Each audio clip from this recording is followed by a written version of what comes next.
মানবেন। রাসূল সাল্লাল্লাহু আলাইহি ওয়াসাল্লামের সুন্নাহ আছে যেখানে বরকত আছে, যেখানেই সুন্নাহ সেখানেই বারাকা, সেখানে আপনি বারাকা পাবেন। যে কোনো সুন্নাহ, like Sunnah of eating, Sunnah of sleeping, Sunnah of travelling, Sunnah of trading, খাওয়া, ঘুমানো, সফর করা, ব্যবসা, কাজ করা, যে কোনো কাজের ক্ষেত্রে সুন্নাহ মানলেই ওটার মধ্যে বরকত আছে না নেই?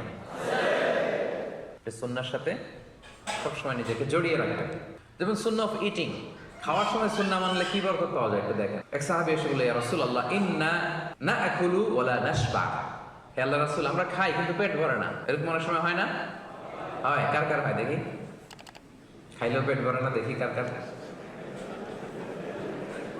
সাহস করে দিয়ে একজন হাত তুলে ফেলছে। ঠিক আছে, সৎ সাহসের জন্য ধন্যবাদ। হতে পারে যারা কাজ করে বেশি, চিন্তা করে বেশি, ক্ষুধা লাগে। নট নেসেসারি যে আপনার অনেক দৌড়াইতে হবে।